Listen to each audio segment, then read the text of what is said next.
My name is Clara, I'm 34, and I don't really know who I am anymore. That sounds dramatic, I know. I'm not a teenager, I don't write sad poems, and I have a job I'm decent at and a partner who, on paper, checks every box. But lately, I feel like a ghost that only becomes visible when someone needs something. The rest of the time, I'm just hovering. I started unraveling at my brother's birthday last month. I walked in with a gift, a bottle of that single malt he's obsessed with, wrapped in gold paper I picked out that morning. I'd even tied one of those ribbons that curl when you run scissors across them. I stood there at the threshold, hoping for some warmth, something simple like, "Oh good, Clara's here." But my mom looked up from the kitchen island, and her face didn't move. Not at first. Then, loudly, like she was calling out a minor inconvenience, she said, "Oh, you came." Not, "Oh, you're here." Not, "Hi, honey." Just, "You came." I know she doesn't mean to cut like that. But in that moment, I swear it wasn't even her words that hurt. It was how no one in the room even noticed. Not my dad, not my brother, and especially not Ethan, my partner of 6 years, who stood 2 steps behind me, already halfway to the drinks table like I wasn't even there. That's when I realized I'd become background noise. There was a time Ethan couldn't keep his hands off me. He used to leave work early just to pick me up from yoga so he could kiss the sweat off my skin, whispering that I looked like some wild thing he'd dreamt up. I remember him once tracing my spine with his fingers while I washed dishes, just because he said it made him feel grounded. Now, last Tuesday, he kissed me goodbye before work. His lips touched mine, yes, but it felt like someone pressing an elevator button. Quick. Functional. Done. He still says I love you sometimes, but it lands with the same weight as the dishwasher's clean. I don't think it happened all at once. I think we just stopped choosing each other, bit by bit. There were no betrayals, no affairs. Just 1,000 quiet dismissals. Like the night he came home late from a conference and I'd cooked his favorite, and he said, "Thanks, babe," while scrolling through Slack messages. I watched him eat without looking at me, and I sat across from him, wondering if anyone would notice if I just left the room. We still touch, sometimes. He'll wrap an arm around me on the couch, his palm on my hip, his fingers curling loosely like he's trying to remember what he's supposed to feel. And I'll lean into it, because that's what love is, right? Leaning in even when you're unsure? Except now, when he pulls me close, it feels like I'm wearing someone else's coat.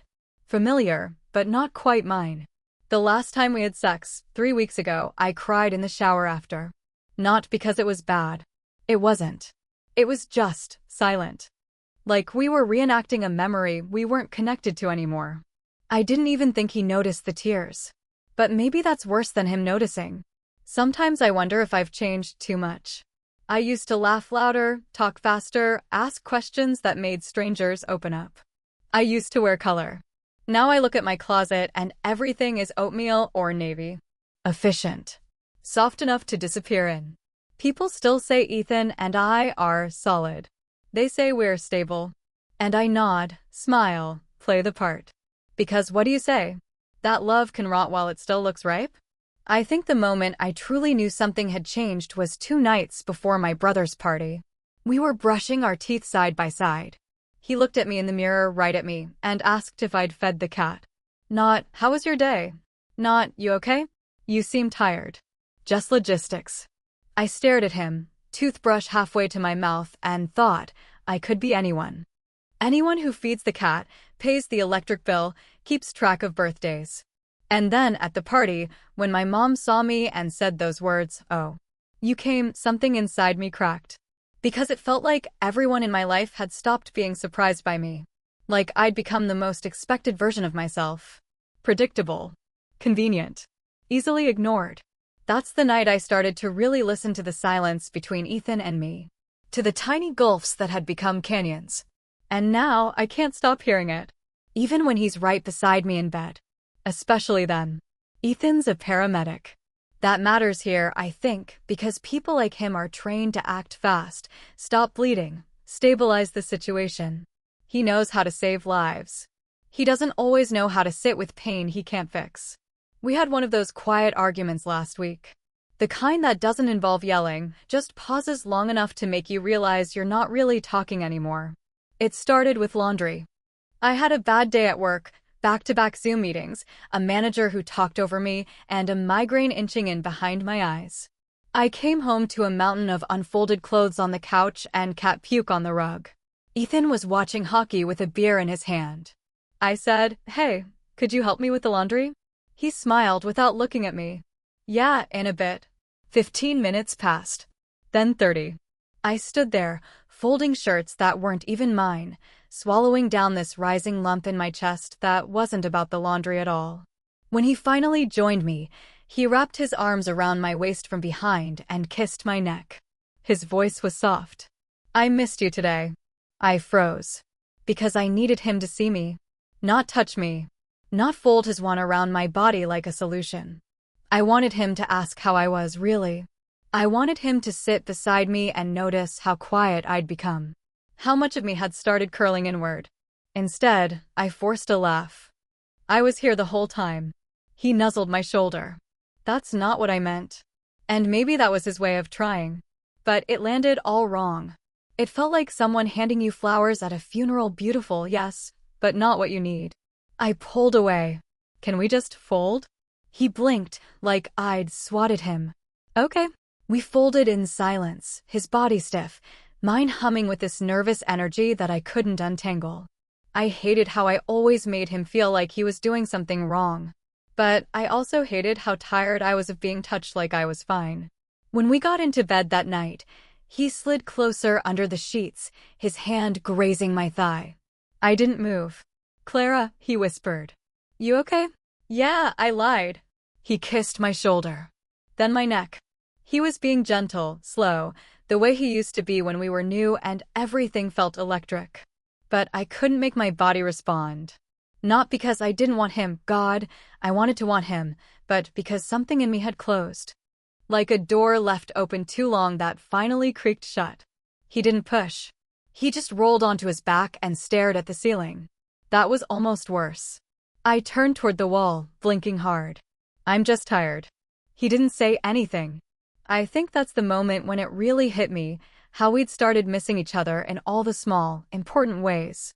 He touched when I needed words. I spoke when he needed silence. We were trying, both of us. But it felt like being on different sides of a locked door, shouting at each other through the cracks. I thought about how he brings strangers back from the brink every day. Pulls people out of mangled cars, cradles overdose victims like broken birds. And yet, he doesn't know what to do with a woman folding his socks while fighting back tears. Sometimes I wonder if that's part of the problem. He spends all day saving people. Maybe he comes home expecting me to fall apart so he can fix me. But I don't want to be fixed. I want to be understood. This morning, he made coffee for both of us. Left it on the counter the way he always does, mine with oat milk, no sugar. I stared at it, untouched, while he packed his medic bag and slipped on his boots. "You working late?" I asked. He nodded. 12-hour shift. "Might get held over if there's a call." "Be safe," I said. He kissed me on the forehead. Not the lips. Something about that stung.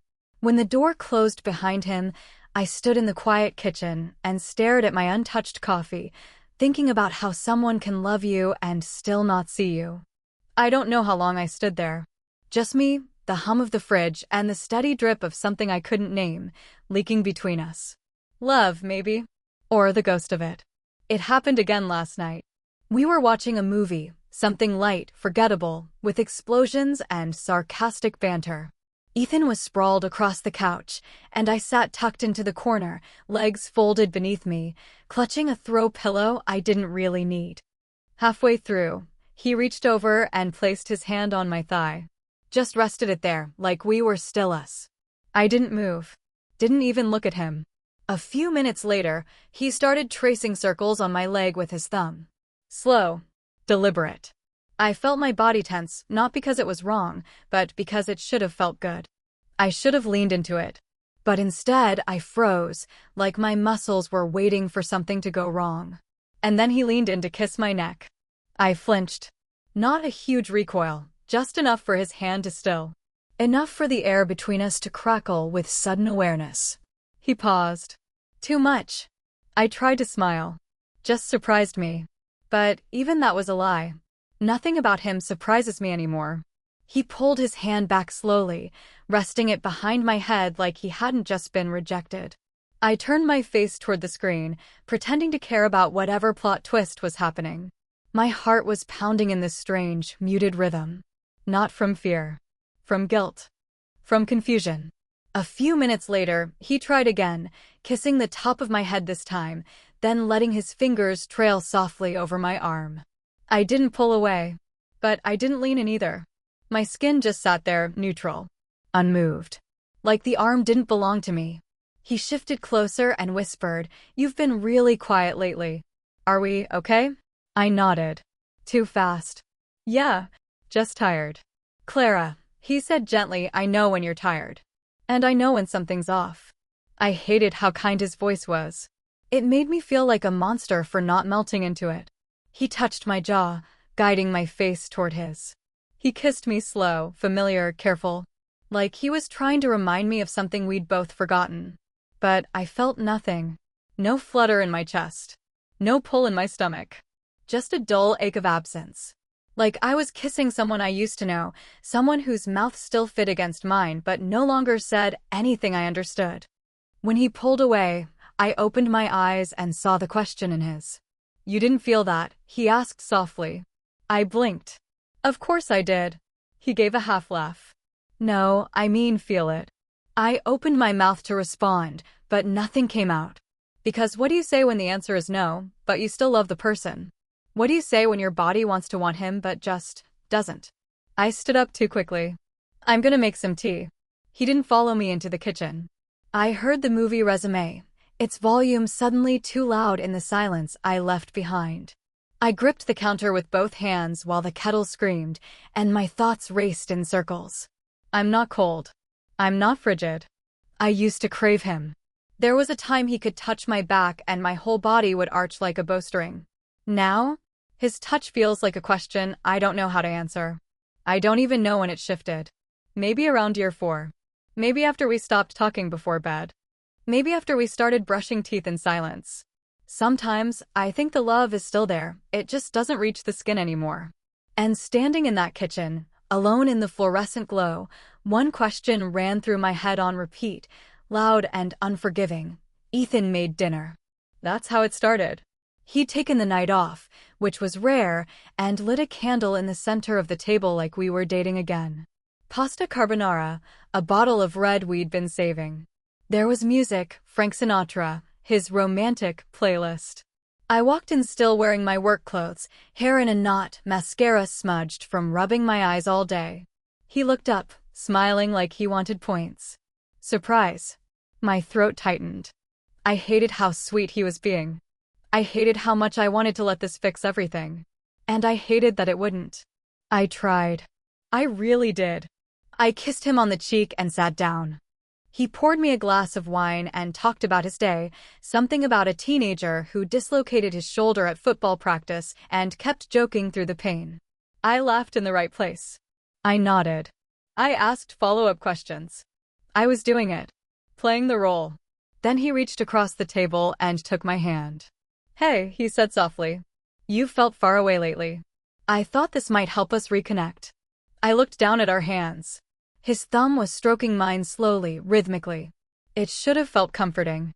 Instead, I felt heat rise in my chest, tight, sharp, suffocating. "I'm trying," I said, too quickly. His brow furrowed. "I didn't say you weren't." "No, but you're implying it. That this is about me not connecting. Like if I just leaned in more or said the right thing, we'd snap back into place." He pulled his hand away. "I didn't mean that, Clara." I pushed my plate back. "Then what did you mean?" "Jesus," he muttered. "Why does everything turn into a fight with you lately?" And that was it. The crack. The small fracture that split wide open. I stood up so fast my chair screeched. "Because I am exhausted, Ethan. I feel like I'm pretending in my own life. I walk into rooms and no one sees me. Not my family, not you. I'm just this. Function." He stood too. "Where's this coming from?" I laughed sharp, ugly. "You think this came out of nowhere? You didn't notice when I stopped talking in the mornings? When I flinch when you touch me. You just keep kissing me like that's a shortcut to connection, and I keep folding laundry like maybe if the house stays clean, something in me will feel right again. His face tightened. So what? I'm the bad guy for trying to touch my girlfriend? For still wanting you? I don't want to be wanted if I'm not seen, Ethan. He flinched. What does that even mean? It means stop reaching for my body and start reaching for me. The room went silent except for the faint music playing behind us. The scent of garlic and pancetta hung thick in the air. Sinatra crooned something about the moon hitting your eye like a big pizza pie. I choked out a laugh sob. God, this is so pathetic. He didn't say anything. Just stood there with his hands on his hips, blinking like he'd just walked into a storm he didn't see coming. I grabbed my coat and keys. I need air. Clara, I'll be back, I said, but even I didn't believe it. I walked out and drove. No destination, just motion. The streets were quiet, soft with late summer fog. I passed a gas station where we once bought popsicles at midnight. I passed the park where he proposed under that stupid tree that dropped sap on everything. And then I pulled into an empty parking lot and cried. Hard. The kind of cry that hurts your ribs and fogs up the windshield. And in the quiet after, I thought about my brother's birthday. About the moment my mom saw me and said, "Oh, you came." That was the first time I realized how invisible I'd started to feel. But tonight? Tonight was the first time I realized I might be disappearing from Ethan's life by choice. Not consciously. Not maliciously. But piece by piece. Like someone pulling away from a fire that no longer warms them. And now I didn't know what to do with the guilt. With the shame of hurting someone who's still trying even if he's doing it wrong. I rested my forehead against the steering wheel and whispered the only thing that kept echoing in my head. Why does everything have to turn into sex? It's been 3 weeks since the dinner. We didn't fight again. We just faded. There's a kind of silence that wraps itself around you like a weighted blanket, warm, suffocating, and impossible to throw off. That's what we live in now. Not anger. Not yelling. Just absence. We still do the things. Groceries. Dishes. Taking turns with the litter box. He still makes my coffee. I still remind him to take his vitamins. But we barely touch. Our bed feels like neutral territory. Switzerland. We each occupy our side like diplomats in an ongoing truce. Sometimes I wake up in the middle of the night and hear him breathing, steady and slow, and I wonder if he dreams about the version of me from before. The woman who used to grab his shirt collar and pull him toward her just to taste the day on his lips. The one who made him laugh so hard during sex once, he hit his head on the headboard and we both cried laughing. I miss him. Not the touch. Not even the sex. Him. The way he used to say my name like a secret. The way he knew when my silences meant sadness and when they meant safety. Now he just watches me from across the room like I'm someone he once had memorized, but can't quite recall the lines to anymore. Last night, I caught him standing in the hallway, staring at the photo wall. It's full of us, vacations, holidays, blurry selfies and bad lighting. He lingered on one picture for a long time. The one from the cabin trip, when I wore his flannel and no makeup and we played cards on the porch for hours. My hair was windblown and ugly, and he swore I looked like freedom. He touched the corner of the frame like he didn't even realize he was doing it. Then he turned and saw me. We locked eyes. And for a second, just a flicker, I saw it. The hurt. The confusion. The ache he carries, but doesn't name. He didn't say anything. Just walked past me, his steps heavy but quiet, like he was afraid of waking something fragile between us. And I stood there, feeling like the ghost again. But this time, not just his ghost. My own. I've started rereading old journal entries from our first year together. Back when I wrote down every detail, his weird obsession with cinnamon gum, the way his hands dwarfed mine, how he once kissed my knees and called them underrated. I wanted to hold on to everything then. Every moment. Every look. Now I go days without writing a word. Sometimes I wonder, if I met him today as strangers, would we still choose each other? Or would we both smile politely and keep walking? He's been quieter lately. Not angry. Not cold. Just quieter. He still tries, but in small, tentative ways. Like leaving his phone face down when we eat. asking if I want to walk with him to the coffee shop, sitting beside me instead of across from me. I think he's waiting. Not for an apology, but for a sign that I'm still in this. I want to give him one. I really do. But I'm scared. Because if I reach out and we still can't find each other, what then? What's worse, the distance or realizing the bridge between us has crumbled beyond repair? This morning, I passed him in the kitchen. He smelled like his aftershave, the one I used to steal to spray on my pillow when he worked overnights. I stood beside him while the coffee brewed. Neither of us said anything. He handed me my mug the way he always does. His thumb brushed mine. I looked at him. He looked back. It wasn't a moment, but it could have been. And that's what breaks me, I think, the almosts. We're drowning in them. I sat at the table while he packed his lunch for work. Watched him slice apples like he always does, peel facing out, methodical and precise.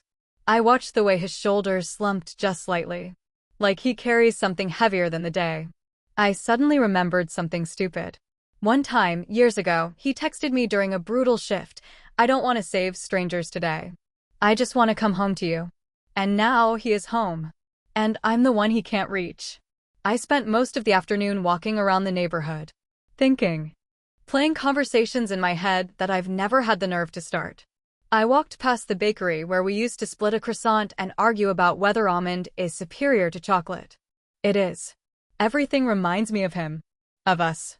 Of how easy it was before we started drowning in effort. And now, sitting here with the sky going purple outside the window, I realize I have to decide. Not just about us, but about me. Do I want to reach back? Do I want to try, truly try, not just with guilt or fear or out of habit, but with hope? I don't know yet. But tomorrow morning, I think I'll ask him if he wants to go for a walk. Just a small one. Just to see if our feet still move in the same direction. I don't know if it'll fix us. But I think it's time to stop standing still. It was raining when I asked him to go for a walk. A quiet, drizzly morning, the kind where the sky never fully wakes up. I thought he'd say no. I wouldn't have blamed him. But he just nodded, grabbed a hoodie, and followed me out the door. We didn't talk at first. Just walked side by side, our footsteps soft against the wet pavement. It reminded me of early days. Those lazy Sunday mornings when we'd stroll through the neighborhood with coffee in hand, pointing out dogs and dream houses, speaking in half-thoughts and grins. But this time, it was different. No jokes. No pretending. Just space. Careful, silent space. About 10 minutes in, I said, "I think I forgot how to talk to you." He didn't look at me, but I saw his jaw flex. Then, yeah, I know the feeling. I tucked my hands in my sleeves and stared down at the cracks in the sidewalk. I've been scared to say the wrong thing. Or feel the wrong way. Or disappoint you. He sighed, slow and full. "Clara, I'm not expecting you to be perfect. I just want you. Even if you're messy. Especially if you're messy. But what if I don't know who that is anymore?" I whispered. He stopped walking. I felt him looking at me before I had the nerve to look back. "Then let me meet her," he said. "Wherever she is now." God, that should have cracked something open. It was kind. Generous. Exactly the kind of thing I thought I needed to hear. And still, my heart didn't rush toward it. Instead, it slowed. Sad. Grieving. Because I realized something I hadn't been able to name before. We wanted to love each other still. But we didn't know how. We started walking again, slower now. Not toward something. Just forward. When we got home, we stood dripping in the entryway. My hair was frizzing at the edges, his hoodie clung to his shoulders. I reached for the towel we keep by the door for the cat when it rains. Handed it to him. He took it. Dried his hands. Then he looked at me, really looked at me, with that old softness in his eyes, the one he used to reserve for Sunday mornings and snow days. "I don't want to keep hurting each other by trying to get back to something that's gone," I said. My voice shook, but I kept going. "I don't want either of us to spend another year wondering what we're doing here." His face crumpled, just slightly. "So that's it?" "I don't know." I stepped forward. "I don't want to punish us for drifting. But I also don't want to pretend that love always means staying." We stood there, 2 inches apart, with years between us. Then he reached out. Not a kiss. Not a grab. Just a hug. He wrapped his arms around me like he was saying goodbye to something precious. Not a person, maybe, but the version of us that we both missed. I let myself melt into him. Let my cheek rest against the chest I used to fall asleep on. Let myself feel him again, not as a solution, not as an obligation, but as a man I had once loved deeply and still did in some way that didn't feel like forever anymore. We stood like that for a long time, and it was the kindest moment we'd shared in weeks. That night, he slept on the couch. Not because we were angry, but because it was time to stop pretending we were okay. I lay in bed listening to the rain and wondered if this was what love sometimes turned into, not fire or betrayal, but a quiet acknowledgement that things change, even when you don't want them to. The next morning, he kissed my forehead before heading to work. No words. Just that. And I knew. We were still deciding. We hadn't broken up. But we hadn't mended either. We were standing at the edge of something tender and real and hard. Maybe we'd rebuild. Maybe we'd unravel, slowly and with respect. But we were no longer pretending. And for now, that was enough. It's strange, the things that break you.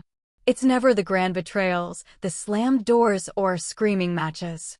It's the moment you walk into a room holding something small, a gift, a thought, a version of yourself you're still clinging to, and someone looks at you like you're an afterthought.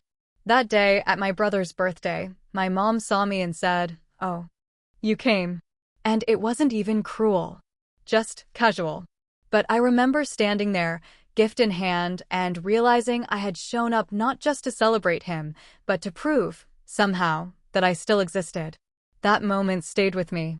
Not because she meant to wound me, but because it echoed something deeper. Something I'd already started feeling with Ethan. At work. In the mirror. That I had become someone people expected, not someone they saw. I think we tell ourselves that relationships unravel from the outside, affairs, betrayals, big fights that leave broken dishes and bruised egos. But the truth? It's quieter than that. It's the long silences, the missed glances, the hands that touch without meaning, the kisses that land without feeling. I loved Ethan. I still do, in the quiet, nostalgic way you love someone who once made you feel like you could be fully known. We were safe together for a long time. We built routines, bought groceries, fought over couch pillows, and laughed in the aisles of Target.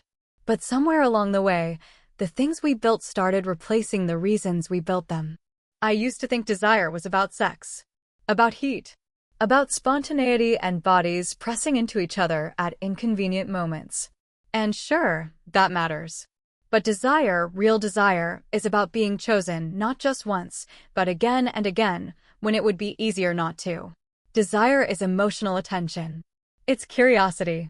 It's someone noticing when your laugh is off by half a second, or when you're folding laundry like it's the only thing holding you together. And when that disappears, you can still go through the motions. You can still be touched, kissed, even loved. But it starts to feel like you're playing a role in a life someone else cast for you.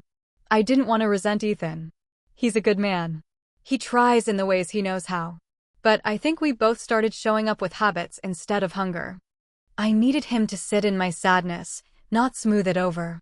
And he needed me to let him love me without punishing him for not doing it perfectly. The hardest part wasn't the distance. It was the guilt. Because when love fades without violence, who do you blame? I've learned this. Two people can stop being right for each other, even if they're both good. And it doesn't mean it was all pretend. It just means we changed. Or maybe we stayed the same, and it turns out that was the problem. Some days, I miss him. Not in the way people write love songs about. More like the ache you get for your childhood home. Familiar. Safe. But no longer where you live.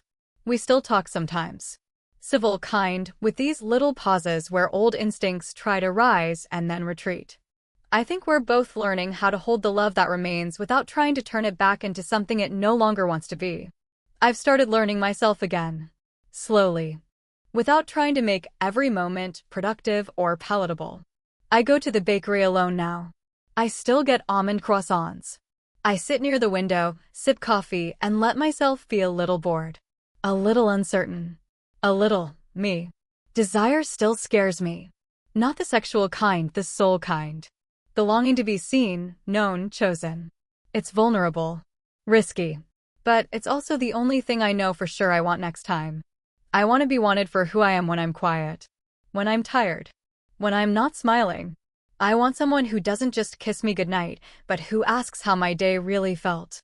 Someone who notices when I disappear, even if only by degrees. But most of all, I want to be that person for myself.